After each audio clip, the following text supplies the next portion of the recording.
Well, hey, good evening there, Quackers. And I was watching the TED Talk by Alan Savory about how to fight desertification and reverse climate change. Awesome presentation.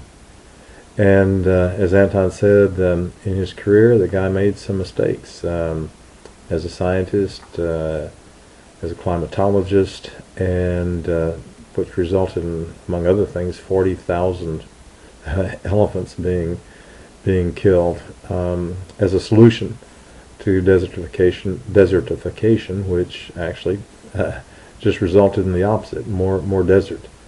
And I just want to make some comments.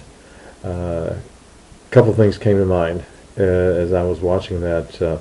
One is, of course, it reawoke in me the land sculptor spirit, because when you get in, land sculpting is all about getting in touch with the land. And when you get in touch with the land, in touch with the environment, when you're digging in the dirt and paying attention to the plants and watching the whatever animals and birds there are around and interacting with it, breathing it, living with it, as opposed to jumping in there and trying to shove things around and make some rapid changes.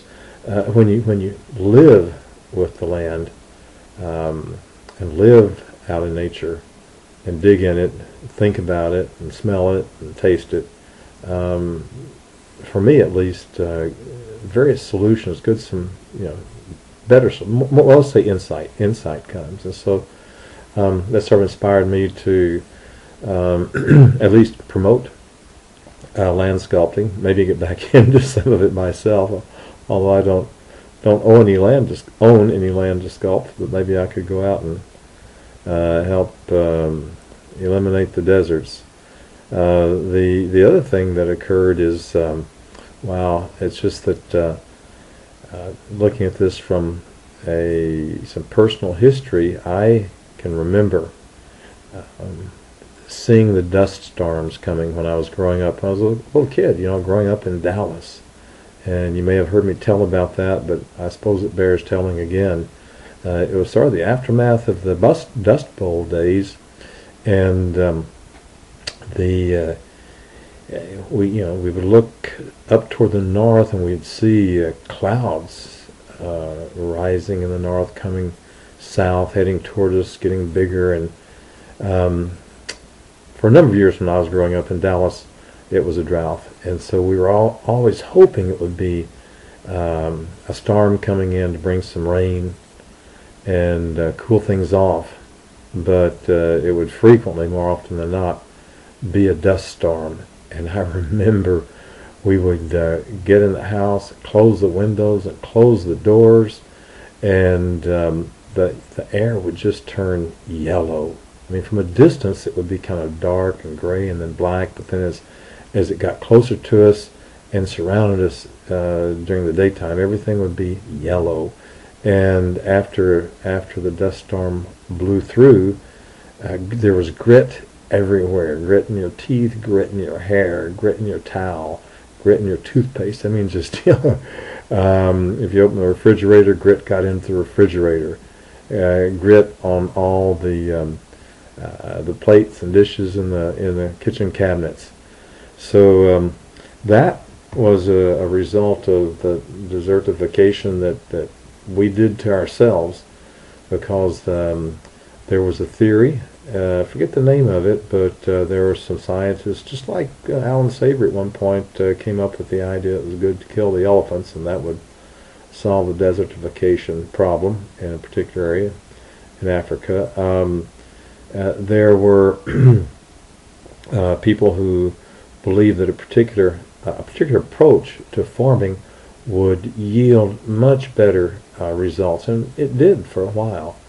And the idea was just to be able to plow as much land and plant and harvest as much land as you could. And so what they did is they got rid of the traditional fence rows where there were trees and bushes growing which would break the wind.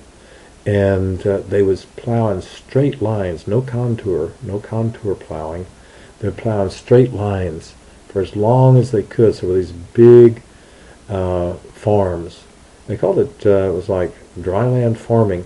And the idea was that if it rained, you got out and you immediately mulch, you did dust mulching, is what they call it. You harrowed your fields, which turned the upper few inches of earth over, and it created a very fine layer of dust on top of your field. And the thing about that is dust holds in that fine dust it would hold in, it would help capture the humidity from the rain and not let it evaporate. And it's called dust mulching. And so here were these big fields, dust mulched, just very, very fine. And then came a real drought. And then after the drought came the winds, huge winds. It was, well, Alan Savory mentions that we are heading into the perfect storm. It was a perfect storm for its day. A number of years of drought combined with this dust mulching, the elimination of the windrows, elimination of the trees and bushes and shrubs, so that they could just plow straight lines as far as they could and harvest and plant and plow and plant and harvest as much as they could, as fast as they could.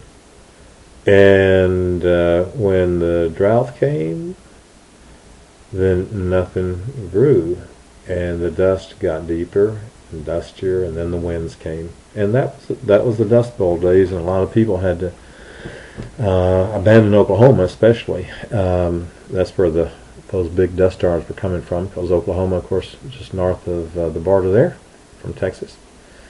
So anyhow, those are my thoughts about that Alan Savory's talk inspired in me, and it's marvelous that that there are guys out there that have some insight that shows the right direction for us to invest our time, and for us meat eaters, anybody that likes a good steak, that's good news. You know, if you want to be eating buffalo or beef or something like that, herding animals is a good thing to do. So anyhow, that's my comment for now. Thank you, Anton.